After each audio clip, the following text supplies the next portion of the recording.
네.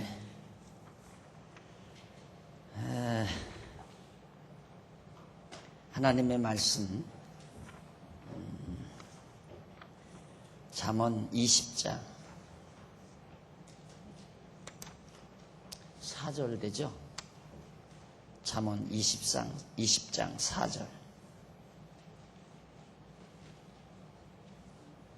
게으른 자는 가을에 밭 갈지 아니하나니 그러므로 거둘 때에는 구걸할지라도 얻지 못하리라.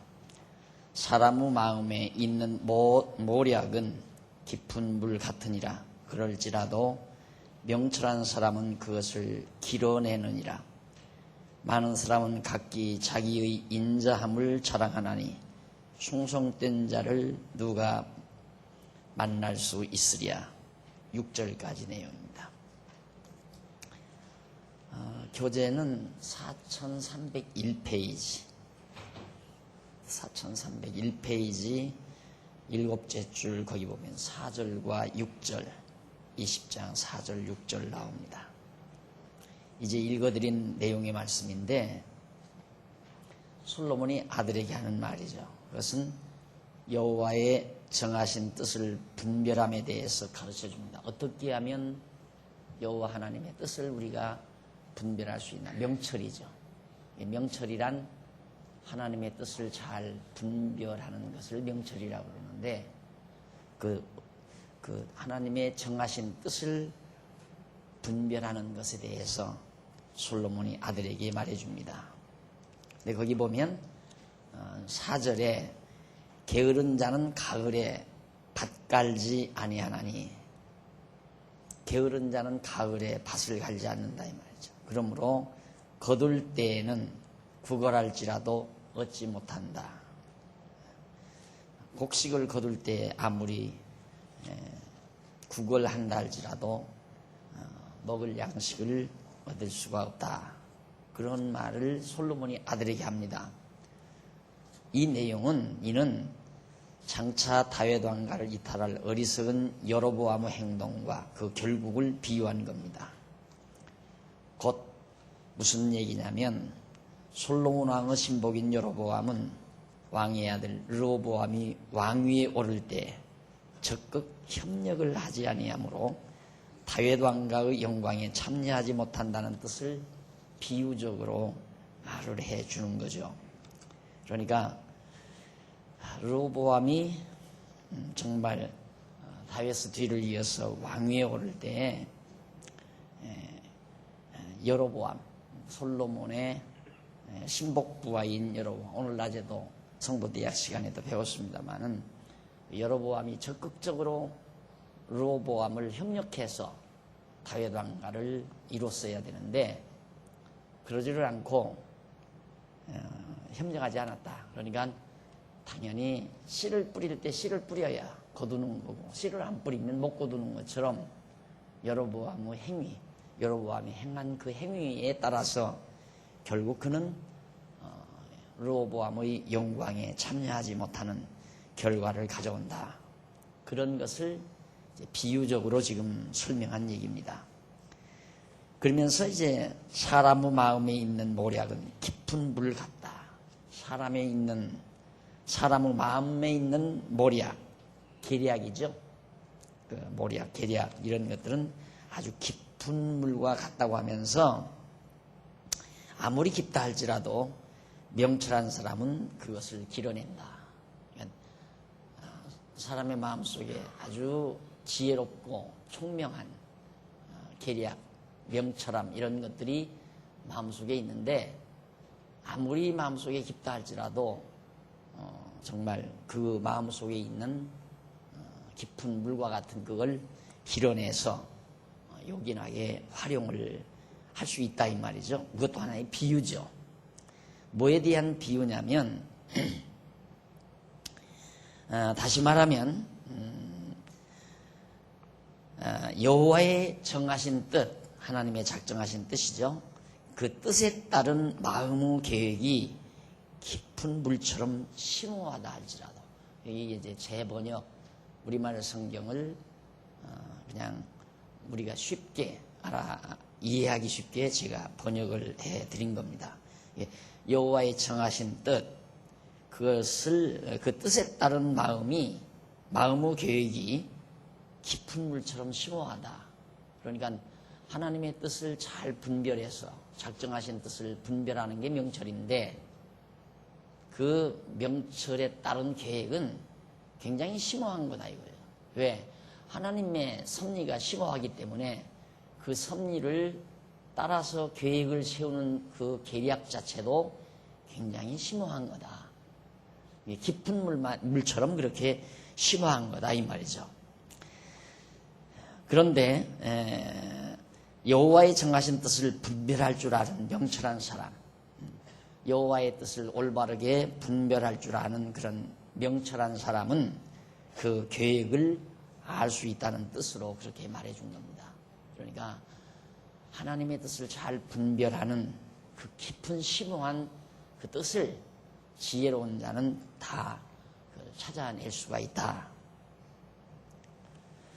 그러면서 많은 사람은 각기 자기의 인자함을 자랑한다고 하면서 충성된 자를 누가 만날 수 있는가 그런 얘기를 하죠. 많은 사람은 각기 자기의 인자함을 자랑한다. 근데 그 말이 무슨 뜻이냐면 이 충성된 자는 여호와의 정하신 뜻을 충성스럽게 따르는 르호보암을 의중에 두고 충성스럽게 따르는 여호와의 뜻을 따르는 게 르호보암 아니에요? 여호와의 뜻을 거역하는 게 여로보암이고, 솔로몬은 다윗 왕가를 이탈할 여로보암이 자기의 선행을 자랑한다. 아까 우리 인자함을 자랑한다고 그랬죠? 그 인자함이란 말을 헤세드라는 말을 인자가 헤세드라는 말인데 이 말을 바로 여기서 말 선행이라고 그렇게 번역하는 것이 훨씬 나아요. 또 선행으로 번역을 해야죠. 그러니까 여로보암은 자기가 하는 일이 옳다고 생각하는 거죠. 오늘 낮에도 배웠잖아요. 10번도 옳다고 생각하는 거죠. 다윗, 솔로몬, 그리고 이제 여로보암, 르호보암, 여로보암 이렇게 나오는데, 나라를 여로보암이 나가서 따로 세우게 된 동기가 솔로몬이 너무 과도한 백성을 괴롭힌 일, 백성이 세금을 많이 과다하게 거두고 부패한 삶을, 쾌락을 누리며 사는 삶을 여로보암이 싫어했단 말이죠. 그래서 솔로몬이 여로보암을 죽이려 하니까 여로보암이 애굽으로 도망쳤다고 했잖아요.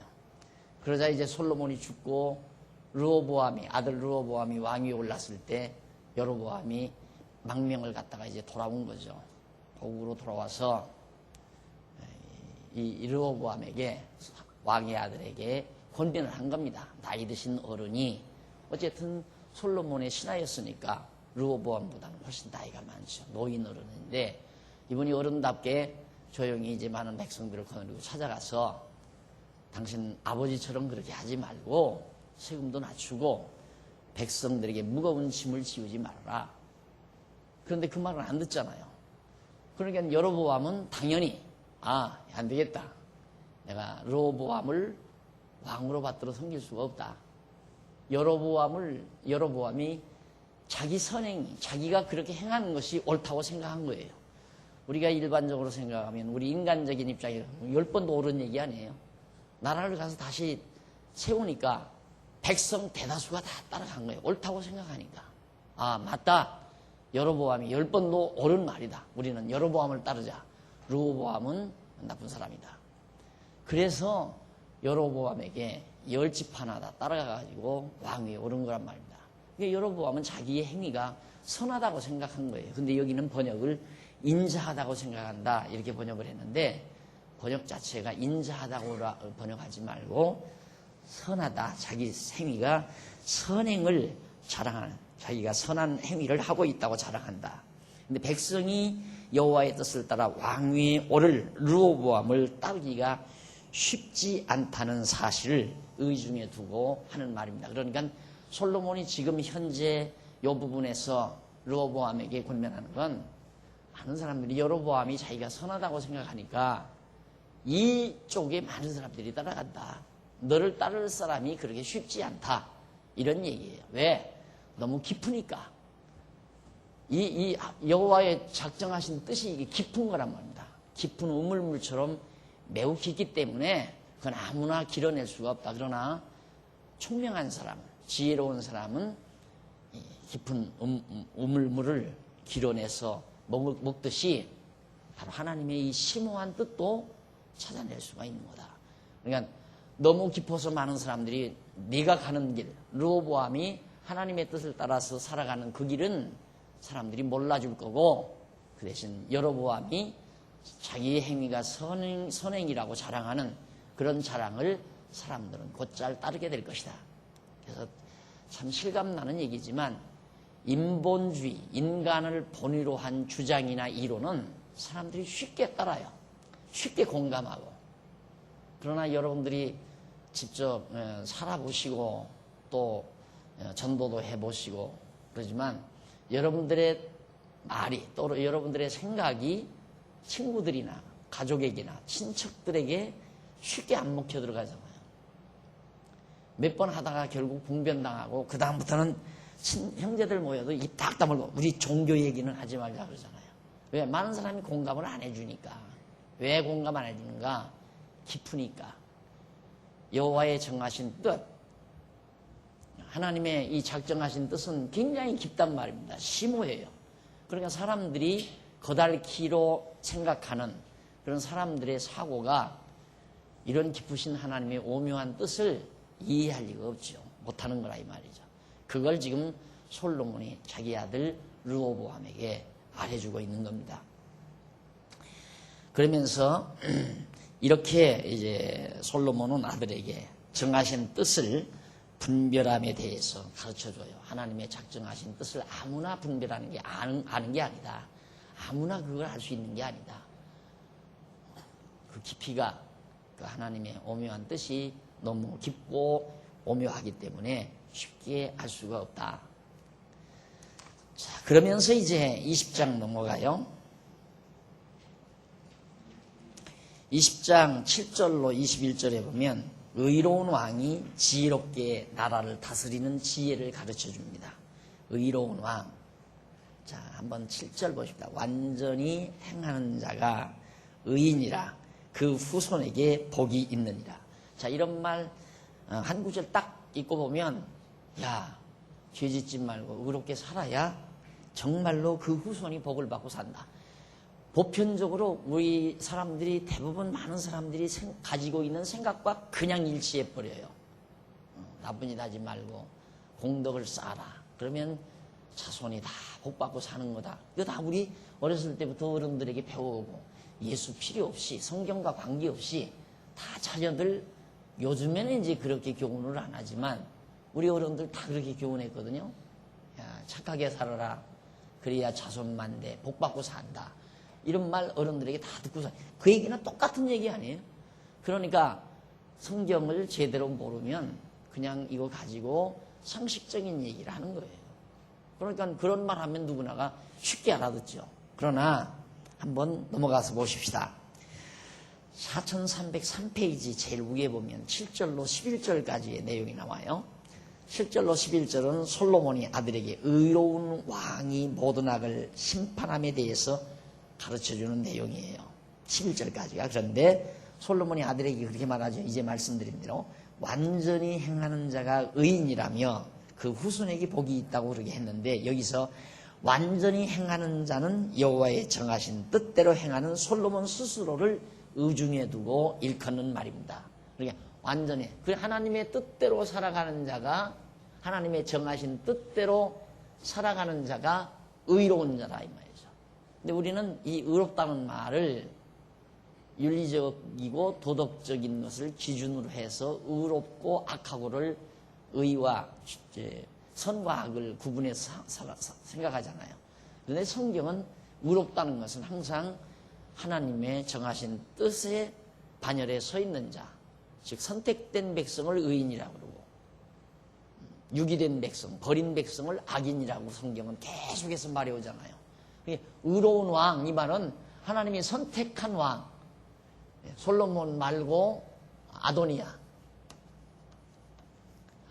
다윗의 큰아들이었죠. 이건 솔로몬 첩의 아들이었고, 솔로몬은 후처의 아들이었고. 그런데 이 큰아들 아도니아가 왕이 되려고 했지만 그건 선한 왕이 아니에요. 의로운 왕이 아니에요. 이건 악한 왕이죠. 왜? 하나님이 정해놓은 왕이 아니니까. 그래서 아도니아는 죽었잖아요. 멸망했고, 솔로몬은 사실상 우리 인간적 차원에 보면 더러운 밭에서 태어난 자거든요. 후처의 몸에서, 그것도 남편 죽이고 데려온 여인의 몸에서 솔로몬이 태어난 거란 말입니다. 근데 하나님은 인간적으로는 그게 정말 불의의 씨죠. 불의의 씨앗 아닙니까? 나쁘죠? 못된 인간이고. 그런데 하나님은 이를 의로운 왕이다. 하나님이 이를 선택하는 거예요. 그래서 의로운 왕이라고 표현한 이 말은 하나님의 정하신 왕, 하나님께서 왕으로 세우기로 정하신 자로서의 왕, 그게 바로 솔로몬 스스로를 말하는 거란 말입니다. 그 다음에 이제 솔로몬은 여호와께서 정하신 뜻을 따라 다윗 왕의 뒤를 이어 왕위에 오른 의인으로서, 다윗의 뒤를 이어 왕위에 올랐으니까 당연히 의로운 왕이죠. 그 자손도 다윗 왕가의 왕위를 계승할 자들이므로 복이 있다는 뜻으로 말한 거예요. 그러니까 우리 성경, 우리말 성경 그 한 구절만 딱 보면 의롭게 왕 노릇을 해야, 의롭게 왕 노릇을 하는 그 왕, 의로운 왕은 그 자손이 복을 받는다. 자손이 복을 받는다. 이런 말로, 그러니까 교훈하는 말로 들리잖아요. 당연히 의로운 왕 노릇을 의롭게 해야 그 자손이 복을 받는다. 의로운 왕은 그 자손에게 복이 있다. 그랬으니까. 근데 그 말은 이걸 말하는 거예요. 이걸. 의로운 왕, 하나님의 정하신 뜻을 따라 정말 왕이 된 자는 그 아들이 또 이어서 왕이 될 것이므로 그 이미 복을 받은 자다. 이 복. 이 복이라는 게 언약 아니에요. 언약의 내용. 언약의 내용. 3대 언약 했을 때 하나님께서 아담에게 복 주어 생육하고 번성하라, 땅을 정복하라, 다스리라. 이 세 가지 언약이 그 복을 약속한 거란 말이죠. 복이 있단 말은 하나님의 언약된 그 복이 그 다윗 자손에게 계속해서 주어진다는 얘기예요. 그러니까 역대하에 보면 계속해서 이제 그 오늘 종강을 했습니다만 그 이후에 보면 이제 계속 그 아들이 왕이 되고 또 그 아들이 왕이 되고 그 아들이 왕이 되고, 이 복이 있어서 그래요. 복이 있다는 말은 하나님이 그렇게 언약을 했기 때문에 그렇다 이 말이죠. 전혀 다르잖아요. 그러니까 참 이 성경을 연구하면 연구할수록 야, 정말 이 성경 함부로 가르칠 일이 아니다 하는 생각을 거듭거듭 하게 돼요. 성경을 함부로 가르칠 일이 아니다. 그런데 여러분들도 지금 공부하시면서 굉장히 신기하게 생각할 거예요. 어떻게 이런 것들이 우리 눈에 띄었나, 그렇게 감탄할 일이죠. 어떻게 이런 내용들이 이렇게 적나라하게 우리에게 발견이 되고 우리로 하여금 깨달아지게 했을까. 이게 이제 바로 성령의 역사라고 제가 늘 강조하는 거예요. 성령의 역사함이 없이는 이걸 어떻게 찾아내겠어요. 도저히. 제가 지금 강론집을 쓰다가 이 잠언서가 눈앞에 딱 다가오니까 깜깜하더라고요. 그 과거의 잠언서는 되게 윤곽만 제가 훑고 지나가잖아요. 그냥 성도대 할 때도 윤곽만 훑고 이렇게 구절구절 읽어가면서 그 구절에 대한 올바른 의미를 제가 제시를 못했죠. 단순히 더러더러 제시하면 이제 윤리적이고 도덕적인 그 차원에서 넘나들면서 이제 우물우물하고 넘어가는 경우가 참 많거든요. 그런데 글을 쓴다는 건 그렇게는 안 되잖아요. 글로 책을 쓴다는 건 앞이 다 깜깜해요. 그래가지고 이 잠언서 딱 다가왔을 때 아마 내 알기로는 한두 달 그냥 아무것도 못했을 거예요. 이게 딱 안 집히니까. 도대체 왜 솔로몬이 아들에게 이 잠언에 대한 내용을 왜 가르쳤을까? 그럼 이제 항상 이 시편에는 역사적인 배경을 깔고 있다는 건 내가 늘 강조를 했거든요. 시편 같은 데는 다윗의 시대에 다윗에게 섭리하신 하나님을 노래하는 부분이 참 많잖아요. 그러니까 다윗 시대의 역사 섭리가 시편을 낳게 한 거란 말이죠. 그럼 당연히 솔로몬이 기록한 잠언이나 전도서, 아가서도 그 자기 시대 전후에 있었던 역사를 배경으로 할 거라는 전제는 제가 찾겠어요. 그 역사적인 걸 배경하고 거기에서 이제 솔로몬이 아들에게 교훈을 하면서 시적으로, 문학적으로 이렇게 기록을 해놨겠다. 그런데 그게 무엇을 말하는지 쉽게 찾아져야죠. 그러다가 이제 가장 획기적인 내용이 이제 바로 이 다윗 시대 말기에 아도니아하고 솔로몬 자기 자신의 사건, 그리고 자기 아들 르호보암과 여로보암의 사건, 이게 확 들어오면서 이게 쫙 정리가 되는 거예요. 전도서가, 잠언서가. 그러니 이걸 누가 그렇게 쉽게 발견을 하겠느냐 이 말입니다. 고민을 해야 되고 정말 거기에 대해서 깊이 고뇌를 하면서 찾으려고 노력해야지, 그냥 어설프게 오늘 우리 교인들에게 설교를 해야지 어디를 할까, 그러다 보니까 의인의 자손은 복이 있느니라, 의인의 왕, 의로운 왕은 그 자손에게 복이 있느니라.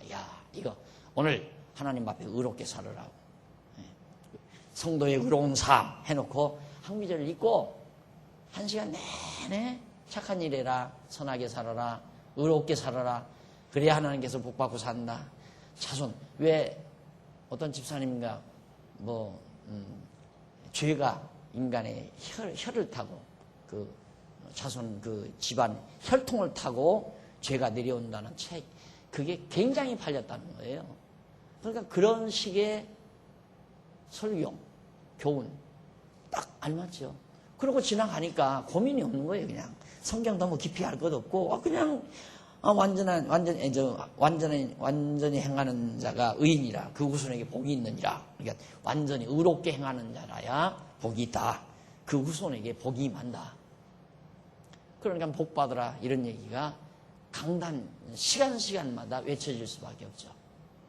그래서 제가 과거에 정말 자세하게 분명하게 가르쳐드리지 못한 그걸 사주받는 의미에서 수요일 날 이렇게 애써서 멀리서 오시는 여러분들에게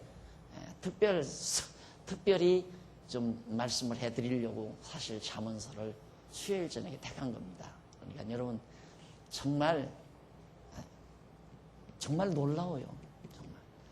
예, 어제 아까 낮에도 그랬지만 히브리어 원문을, 히브리어 헬라어를 그 친구는 대학 시절부터야 히브리어 헬라어에 미친 사람이에요.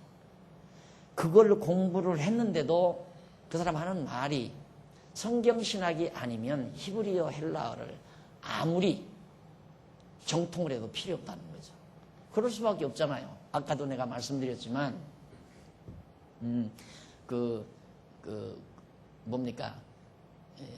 선행, 인자함, 선행, 이 둘이거든요. 이게 이제 헤세드라고 하는 헤세드, 이 헤세드라고 하는 헬라어 히브리어가 바로 우리말로 인자함이라는 뜻도 있고 선행이라는 뜻도 있어요. 그러니까 번역자가 어느 걸 택하느냐는 매우 중요한 거죠. 그렇잖아요. 근데 이 단어를 선택할 때 이 둘 중에 어느 걸 선택하냐는 쫙 내려오는 내용의 줄기가 있잖아요.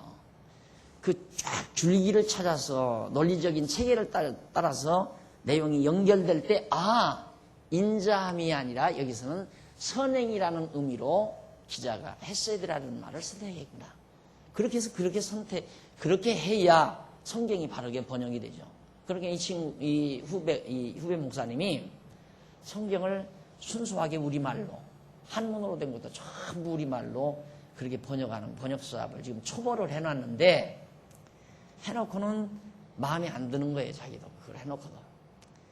그러다가 이제 제가 저술한 그 성경 신학 개론책, 그걸 이제 인터넷 사이트에서 보고 그걸 구입해서 그걸 지금 정독을 했대요. 한 번. 근데 한 두서너 번 더 있겠다고 그러더라고요. 두서너 번 더 그걸 정독을 자기가 하겠다고. 그러니까 그 줄거리 같으면 이거 하기가 쉽죠, 이제. 지금 제가 해나가듯이. 그래서 제가 이 강론을 쓰면서 가끔 그 얘기 하잖아요. 앞으로 누군가가 하나 중요한 일을 하려면 성경 재번역이다. 성경을 다시 번역하는 일. 이것이 참 중요하다. 그 얘기를 몇 차례 제가 했죠. 굉장히 중요하죠. 이게 성경을 잘못 번역해 놓으니까 뭐 우리나라 뭐 목사님들 솔직히 뭐 그냥 사실 지금까지의 대부분의 물론 공부 정식으로 해서 된 목사님들은 참 이상한 게 묘한 게 이렇게 돼 있어요. 제대로 학위를 하고 제대로 공부한 분은 대부분 어디로 가냐면 인본주의로 빠져요. 자유주의 신학자가 돼요.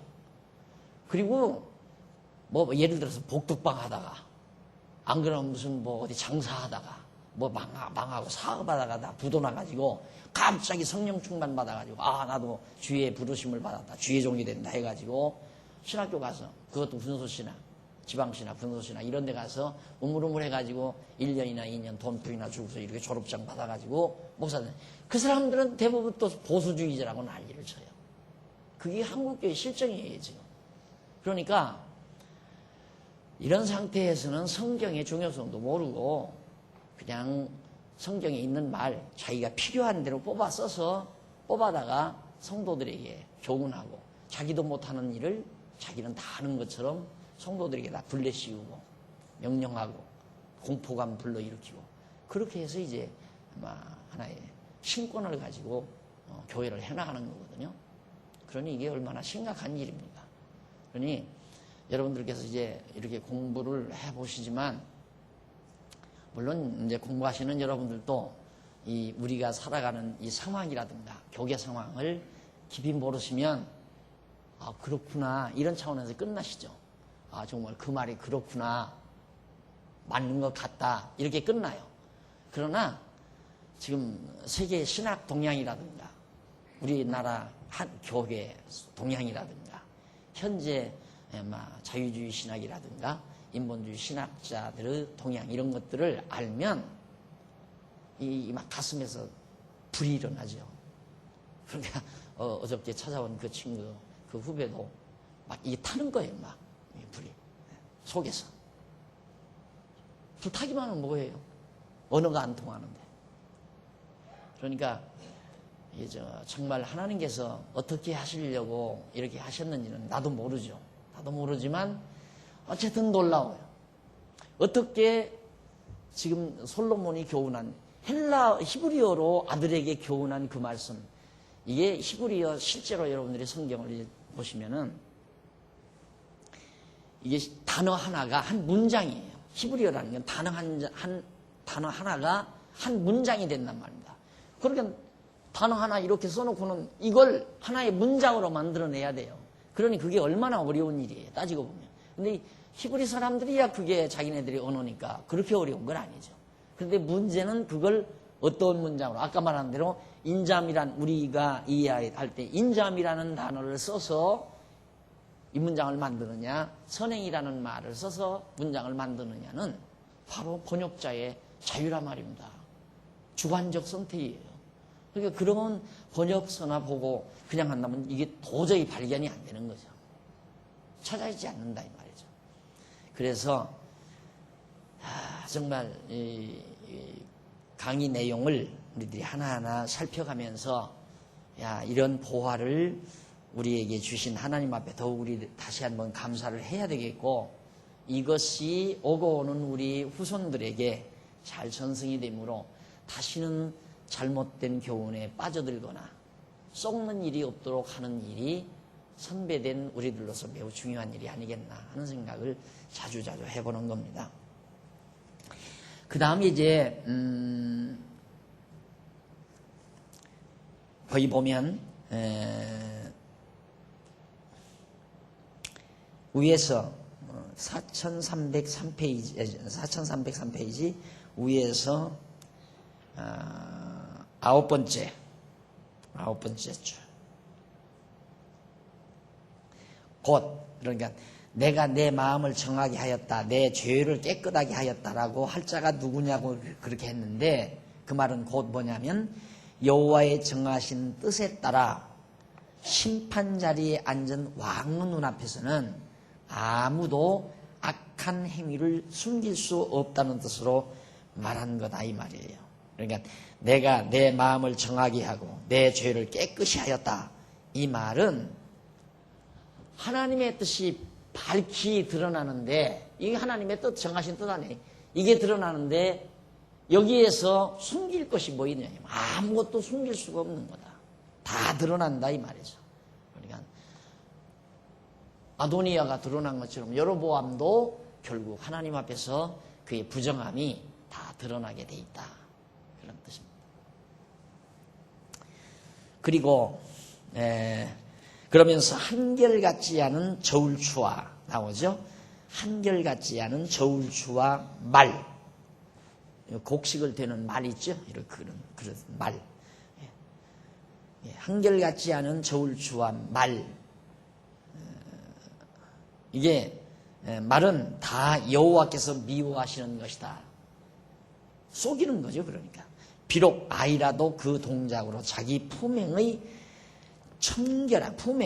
청결함의 정직한 여부를 나타낸다. 다 부정은 다 드러난다 이런 얘기예요. 여기서 한결같지 않은 저울추와 말이라는 말은 공정하지 못한 판결을 뜻합니다. 그래서 그 재판하는 걸 이거 그림 그리잖아요. 이렇게 딱 해서 이렇게 해서 이제 딱 공정한 거, 공평하게 이렇게 되는 거예요. 그러니까 이게 아주 정확해야 되는데 이걸 속인다 이 말입니다. 또 말도 속이고, 옛날 과거에 쌀 장사하시는 분들이 말 안에다가 이렇게 곡식을 대는 말 안에다가 이렇게, 이게 말 아니에요? 말이면 요 밑에다가 반자를 아주 똑같이 동그랗게 깎아가지고 반자를 하나 깐다고 그러잖아요. 그럼 모르죠. 반자를 깔면.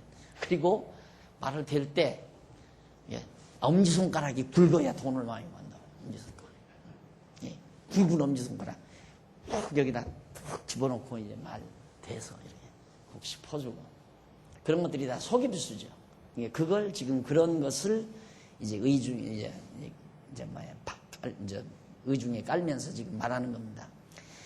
그러면서 어린아이라도 행동으로 공정한 판단을 보여준다라고 했는데, 이는 솔로몬이 산 아이와 죽은 아이를 놓고 산 아이가 서로 자기 아이라고 분쟁하는 창기 두 개 집을 재판할 때 살아있는 아이를 둘로 나누지 말라고 간청한 계집을 그 살아있는 아이의 친어머니로 지혜롭게 판결했던 그거. 그러니까 하나님의 지혜는 거짓을 분명하게 드러나게 한다 이거예요. 서로 살아있는 아이를 제 아이라고 두 어머니가 막 주장했잖아요. 그걸 하나님께서 솔로몬에게 지혜를 줘서 진짜 어느 게 진짜 아이의 어머니인지를 드러내게 했다 이 말이에요. 그걸 지금 솔로몬이 자기 아들에게 말해주는 걸 어설프게 번역을 해서 저런 식으로 해놓으니까 그 역사적인 배경을 모르면 그게 무슨 소리인가. 아이라도 다 뭐 부정한 것을 드러낸다 이런 식으로. 왜? 아까도 말했죠. 단어 하나가 한 문장이니까 뭐 아이라고 하는 말은 있고, 그러니까 번역하면서 부정하지 정직하지 못한 것은 아이도 다 알 수 있다는, 아이도 다 깨닫게 된다는 말로 아마 그런가 보다 하고 그렇게 번역해 놓은 거예요, 우리말 성경을. 근데 실상은 그게 아니라 어린아이가 어느 부모의 어머니인지를 다 드러나게끔 하나님께서, 하나님의 지혜가 그렇게 해주는 거다. 그러니까 아들 르호보암아, 너 여호와 경외하는 지혜를 얻으라. 앞에서 다 얘기했죠. 지혜를 얻어야 하는 까닭. 이런 그런 의미에서 지금 하나하나 말해주고 있는 겁니다. 그 다음 12절로 15절까지 거기는 솔로몬이 아들에게 눈으로 보고 지혜를 얻어 자랑함에 대해서 가르쳐주는, 그러니까 눈으로 보고 지혜를 네가 얻으라. 바로 나오잖아요. 이렇게 하나님의 지혜가 공정하지 못한 것을 다 드러내게 하니까 너는 이 다음 왕 돼가지고 네가 재판할 때 지혜 없이 이런 걸 어떻게, 이런 거짓을 어떻게 드러낼겠냐. 나라를 잘 다스린다고 하는 것은 공정한 재판이 바르게 되어져야 백성들의 불만도 없고 사회가 맑아지고, 그래서 이제 잘 다스리는 건데, 네가 지금 나라 왕이 돼가지고 내 뒤를 위해 왕이 될 건데 너 뭘로 백성 다스릴 거냐 이 말이에요. 그러니까 여호와 경외하는 지혜를 네가 얻어서 이렇게 올바른 어미의 애기 이를 찾아주는 이런 하나님의 지혜를 너도 얻어서 백성을 바르게 다스려라 이런 뜻이에요. 그러면서 솔로몬이 아들에게 듣는 귀와 보는 눈은 다 여호와의 지으신 것이라. 듣는 귀 보는 눈 여호와께 다 지었다. 이는 지혜자의 말을 듣는 귀와 여호와의 정하신 뜻이 이루어지는 것을 보는 눈 여호와의 지으신 것이라는 뜻이에요. 그러니까 여호와의 말씀을 듣는 귀도 하나님이 지었고 여호와께서 정하신 뜻대로 모든 만사를 이루어가는 역사 섭리를 보는 눈도 하나님이 다 지어놨다. 그러니까 하나님의 뜻을 말씀을 듣고 하나님이 뜻대로 섭리해 가시는 역사를 내 눈으로 보고 하나님이 다 지어놨으니까. 다시 말하면 여호와께서 지혜자의 말을 듣게 하시고 여호와의 능력의 섭리를 보게 하신다는 뜻으로 솔로몬이 아들에게 말한 겁니다. 그러면서 너는 잠자기를 좋아하지 말며 아들에게 잠자기 좋아하지 말며 네가 빈궁하게 될까 두렵다고 그렇게 말합니다. 그러니까 내가 가끔 드리는 말씀이지만 절과 절 사이에 엉뚱한 말이 나오잖아요. 갑자기 뭐 또 잠자지 말아라 가난하게 된다 또 그러잖아요. 이는 뭐냐? 지혜 얻기 위해서 여호와의 능력의 섭리를 보아야 할 눈으로 보지 않고 잠이나 잔다면 지혜가 없어 망하게 되어 가난하게 된다는 뜻입니다. 힘이 없이 되어진다. 다 망한다. 그러니까 잠잔다는 말은 눈을 감는단 말이거든요. 그러니까 눈을 감았다 하니까 번역을 그냥 잠잔다라고 번역하는 거고 가만히 생각해보니 늦잠 자고 만날 잠이나 많이 자는 사람은 게을러서 돈 못 벌고 가난하구나. 이런 생각을 이제 번역자가 가지고 있으니까 히브리어 내용이 바로 뭐 잠잔다, 그 다음 뭐 가난해진다 이런 말 나오니까 잠 많이 자면 가난해진다. 그렇게 번역해 놓은 거예요. 그런데 앞에서 보서 앞문장을 보면 보는 눈과 듣는 귀를 하나님이 지어놨다. 그러니까 보는 눈 이거 가지고 하나님의 역사 섭리 해가시는 섭리를 눈으로 똑똑히 보고 지혜를 얻어야 되고 하나님의 말씀을 귀로 잘 듣고 여호와 경외하는 지혜를 내가 얻어야 된다. 그러지 않으면 결국 이처럼 가난하다는 말은 망한다는 얘기예요. 여호와의 뜻을 모르고 나가는 이 어리석은 여로보암 망하고 저주를 받고 멸망하지 않느냐. 이제 그런 얘기를 아들에게 솔로몬이 해주는 겁니다. 자, 그래서 그런 얘기를 통해서 교훈하면서 그 다음 보세요. 제일 위에 4304페이지 제일 위에 뒷부분에 보면 그래서 솔로몬은 잠자기를 좋아하지 말며 네 눈을 뜨고 양식을 풍족히 하라고 명했는데 곧 눈을 뜨고 여호와를 경외하는 지혜를 얻어 복을 누리라는 뜻입니다. 하나님이 언약한 하나님의 뜻을 따라서 이 언약한 복을 네 자손이 대대로 누려라. 이제 그 얘기거든요. 그러면서 곧 복을 누려야하는데 그리고 사는 자가 위에서 네 번째 줄 앞부분 그리고 사는 자가 물건이 좋지 못하다 하다가 돌아간 후에는 자랑한다고 했습니다. 그러니까 물건 사러 가서 살 때는 막 이거 안 좋다 막 여기도 흠집 있고 이것도 뭐 어쩌고 자꾸 흠집만 잡다가 돈 주고 사가지고 와서는 그냥 계속 이것도 좋고 저것도 좋고 자랑한다 이거예요. 그런 얘기를 솔로몬이 하는 거예요 갑자기. 그러니까 이게 토막지 시간이에요. 얼른 보면 하나도 어떤 논리적인 내용이 아니라 갑자기 무슨 뭐 가난하게 된다 잠자면 가난하게 된다 하다가 또 뭐 물건을 살 때 흠집만 잡다가 사가지고 와서는 자랑만 한다 하니까 전혀 내용이 맥이 없잖아요. 흐르는 맥이 내용상의 맥이. 그런데 하면서 그런 말하면서 세상에 금도 있고 진주도 많거니와 지혜로운 입술이 더욱 귀한 보배라고 했습니다. 이는 물건도 자기 소유가 되기 전에는 좋지 않다고 하지만 자기 소유가 되면 좋다고 자랑하듯이 세상의 금이나 진주보다 더 귀한 지혜를 얻어 자랑하라는 뜻을 비유해서 말한 겁니다. 그러니까 지혜가 내 것이 되면 지혜가 좋더라고 자꾸 자랑하지만 지혜가 내 것이 안 되면 지혜를 귀한지 모른다 이 말이에요. 지혜 귀한 것을. 그러니까 그런 내용. 지금 계속해서 그 말 아니에요. 지혜를 얻으라. 지혜를 얻으라. 그래야 하나님께서 내게 준 복이 너 누리게 된다. 이런 얘기거든요. 그런데 지금 여기서 하는 말은 물건을 예를 드는 거예요. 물건을 사서 내 것 되기 전에는 자꾸 흠집만 안 좋은 걸로 자꾸 생각한다. 그러나 자기가 된 다음에는 자랑하듯이 지혜도 내가 얻으면 자랑하지만 못 얻으면 지혜의 소중함을 모르는 거다라는 그런 의미로 지금 솔로몬이 말을 해주고 있는 겁니다. 그 다음 결국 솔로몬은 여호와께서 지으신 눈으로 잠자지 말고 여호와의 능력의 섭리를 보고 지혜를 얻어 자랑하라는 뜻으로 그렇게 교훈한 겁니다.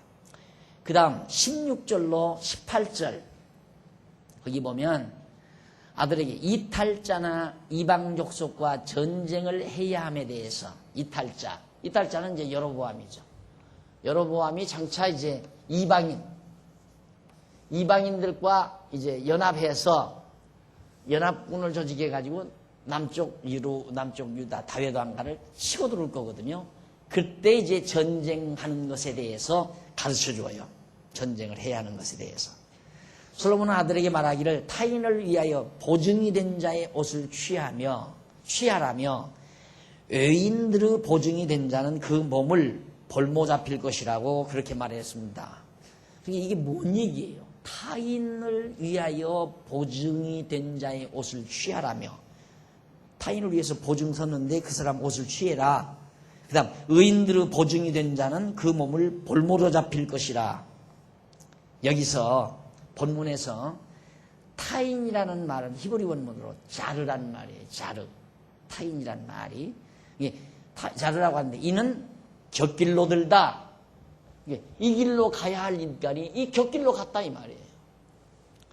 그러니까 타인이란 바로 곁길로 간 다윗 왕가를 떠나 곁길로 빠져나간 르호보암을 솔로몬이 의중에 두고 하는 말이에요. 곁길로 들다. 이방인, 간음하다.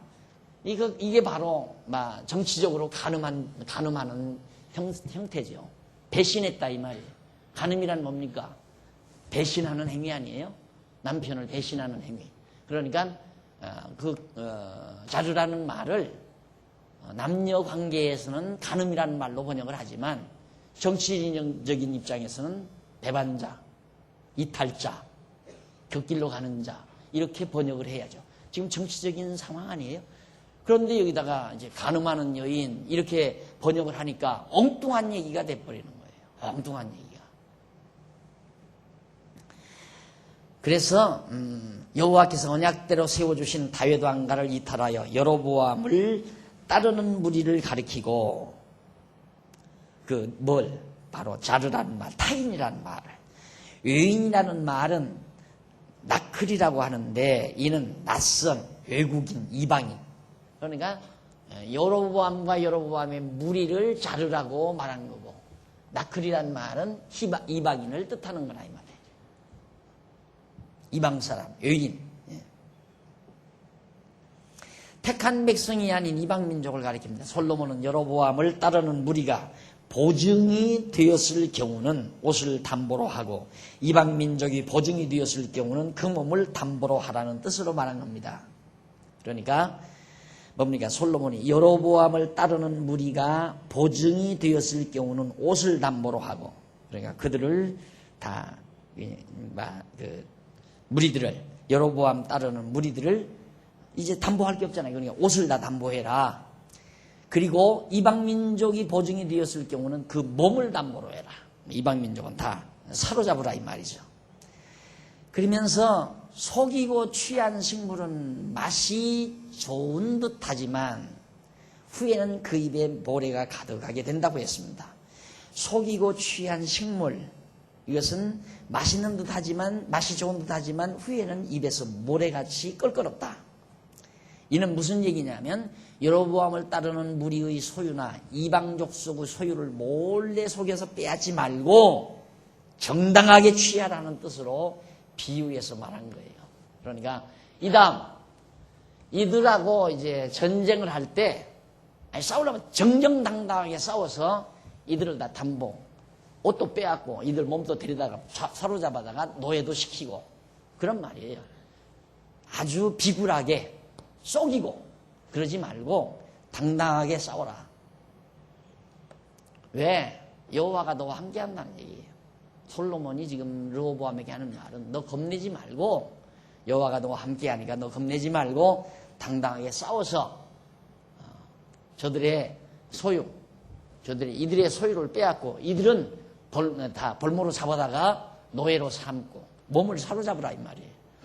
노예를 삼고 부려라, 그런 뜻입니다. 그러면서 무릇 경영은 의논함으로 성취한다며 모략을 베풀고 전쟁하라고 명령을 했습니다. 경영은 의논함으로 성취한다. 그러니까 이런 나라를 다스리는 이런 계략들, 나라를 다스리는 모든 정책들, 이런 것들을 자꾸 의논하고 계획을 세워서 결국 이제 모략을 베풀어서 이방 민족과 전쟁을 하면 승리를 거둔다. 이는 의논에서 세운 계획이 이루어지므로 좋은 충고를 듣고 전쟁을 하라는 뜻이에요. 결국 솔로몬은 담보물을 정당하게 취하기 위해 다윗 왕가를 이탈할 여로보암의 무리나 이방 족속과 전쟁할 때에 함부로 하지 말고 좋은 충고를 들어서 하라는 뜻으로. 그러니까 이방 민족이 이들이 쳐들어오면 반드시 하나님께 물어서 전쟁을 해라. 그럼 남쪽 유다 왕가를 보면, 역대기하에 보면 이방 민족이나 북에서 쳐들어오면 올라가리이까 치리이까 라고 하나님께 묻잖아요. 선지자를 통해서. 그러니까 그때 하나님께서 치라 하면 나가서 당당하게 치라 이 말이에요. 그렇게 해서 뺏을 거 뺏고 사로잡아다가 노예시킬 건 노예로 부려버리고, 하나님께서 내게 손에 맡기는 거니까 그렇게 떳떳하게 너는 나라를 다스려 가라, 그 얘기거든요. 자, 그 다음 이제 19절로부터 21절, 거기 보면 솔로몬이 아들에게 경계해야 할 대상과 그 까닭에 대해서, 뭐는 경계해라, 왜냐하면 그 말이에요. 왜 경계해야 되는가라고 가르쳐주는 내용이에요. 솔로몬이 아들에게 말하기를 두루 다니며 한담하는 자, 한담, 이리저리 이 집 저 집 다니면서 쓸데없이 말 옮기고 하는 사람들 있잖아요. 그 한담하는 자는 남의 비밀을 누설함으로 입술을 벌릴 자를 사귀지 말라고 했습니다. 입술을 벌린 자를 사귀지 말라. 그러니까 여기 가서 이 말하고 저기 가서 저 말하는 그런 사람은 너 사귀지 말라. 이것이 단순히 지금 우리들이 살아가면서 그 고자질 잘하는 사람들이 그런 사람 사귀지 말라. 물론 참고는 되죠. 여기서 말하는 건 그걸 교훈하는 게 아니에요. 나라를 르호보암 내가 나라를 다스릴 때 이중간첩, 여기 가서 이 말하고 여기 가서 이 말하고 이중간첩, 이게 한담하는 자거든요. 그러니까 여기서 한담이라는 말은 현대용어로 말하면 이중간첩질하는 사람, 그거 조심하라 이 말이죠. 두루 다니며 한담하는 자, 그런 말은 백성을 선동해서 다윗 왕가를 이탈하도록 이간하는 여로보암의 무리, 그리고 솔로몬은 장차 다윗 왕가를 이탈할 여로보암의 무리가 다윗 왕가의 비밀을 이방에 누설할 것이므로 그들을 사귀지 말라는 뜻으로. 자, 여기 와서 충성자인 르호보암 쪽에 와가지고 자기가 굉장히 르호보암에게 충성자인 척하고 들어와가지고 자꾸 여기 있는 사람들을 하나하나 빼서 이쪽으로 자꾸 사람들을 이제 옮겨가게. 이런 짓 하는 사람, 그리고 이방에게도, 역시 이방인에게도 이제 그런 행동을 하는 사람들, 그런 일들을 하는 자를 너는 경계를 해야 된다 이 말이죠.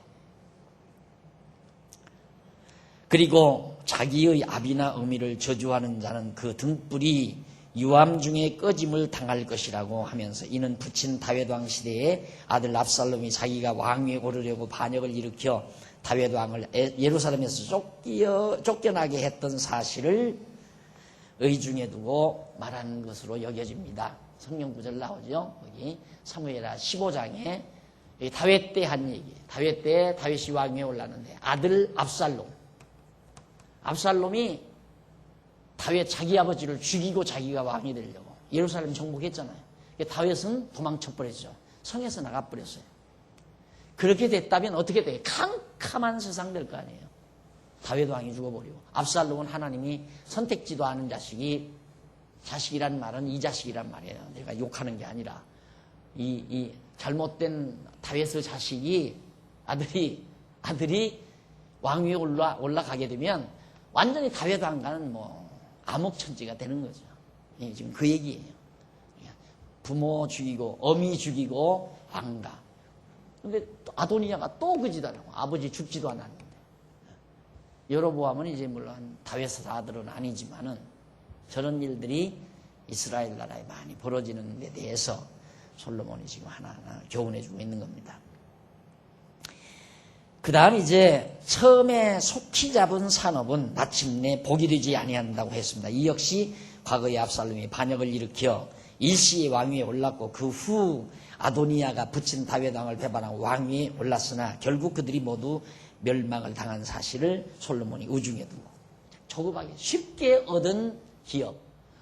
이 아도니아도 아버지 병들었으니까 그냥 만세 불러가지고 왕 돼버렸고 압살롬도 패거리 조직에서 그냥 아버지 죽이려고 예루살렘으로 들어오니까 정보 듣고 다윗이 밤중에 도망쳐 버렸잖아요. 몇몇 데리고.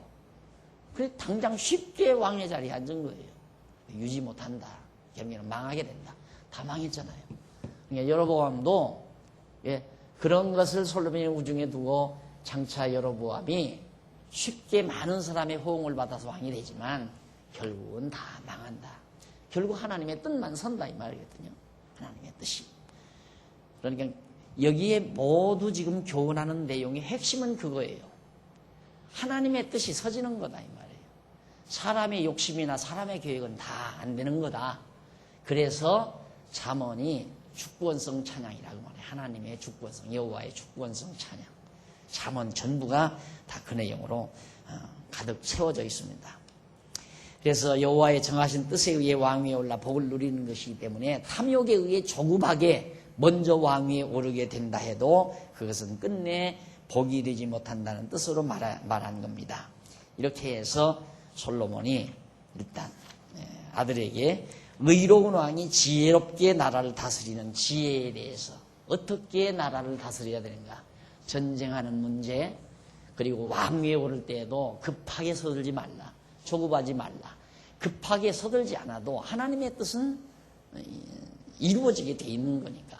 근데 급한 건 왜 급하게 되냐면 그저께 우리 아이들이 날들어 그래요. 밥을 먹으면서 아빠에게도 흠집이 있대요. 뭐냐 그러니까 아빠 성격이 급하잖아 그래요.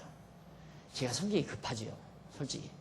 그런데 아마 우리 장모님들 저 다 곁에서 제 일 처리하는 거 보시면 아시면 급하게 안 하잖아요. 그게 다 말씀의 힘이에요. 제 성질대로라면 일을 막 급하게 처리하죠. 그러니까 만약에 내가 장작을 팼다 하면 장작도 막 단숨에 다 패버려야 돼요. 그래서 막 몸살 나는 경우도 있고, 일을 하나 붙들었다 하면 끝장을 내버리고 습하게 그런 성격인데도 하나님 알고 하나님의 섭리를 깨닫고 나서는 그냥 급하게 모든 일을 서두르지 않고 차근차근 하나님의 뜻을 기다리면서 그렇게 하는 습성이 들었어요. 제 생활 속에서. 바로 지금 솔로몬이 아들에게 하는 말입니다. 너 급하게 서들지 말라. 급하게 서들지 않아도 너는 하나님의 택한 왕이니까 내가 이 나라를 다스려 나갈 왕으로서 하나님이 자리매김해 준다. 다음 시간 20장 22절로 21장 4절까지 여호와 기다리는 지혜로운 왕의 재판과 영화를 가르치죠. 바로 나오잖아요. 기다릴 줄 아는, 하나님의 뜻을 기다릴 줄 아는 매우 큰 지혜죠. 그래서 다음 시간 이 부분 공부하도록 약속하고 오늘 강의 여기서 마무리합니다. 기도하십시다. 살아계신 하나님 아버지, 하나님께서 만사를 정하시고 하나하나 섭리해 가시는 놀라운 뜻을 저희들이 다시 한번 확인했습니다. 일찍이 솔로몬 왕이 사랑하는 아들 르호보암에게 여호와 경외하며 살아야 하는, 그리고 나라를 다스리는 지혜, 명철, 총명, 이런 놀라운 지혜의 말씀들을 전해준 것을 우리가 상고하면서 다시 한번 우리 자신을 되돌아봅니다. 하나님 아버지, 우리도 모든 만사를 욕심으로 처리하지 말게 하시고 진지하게 하나님의 뜻을 깊이 성찰하면서 하나님의 뜻을 기다릴 줄 아는 슬기와 지혜를 우리 모두에게 허락해 주시옵소서. 이제 돌아갑니다. 어두운 밤길 지켜주시고 주 안에서 다시 만날 때까지 우리 사랑하는 모든 권속들의 가정에 평안을 주시옵소서. 그리고 재난 속에 고통당하는 저 동남아 인류들에게도 위로의 영이 함께해 주시옵소서. 예수님의 이름으로 기도드립니다. 아멘.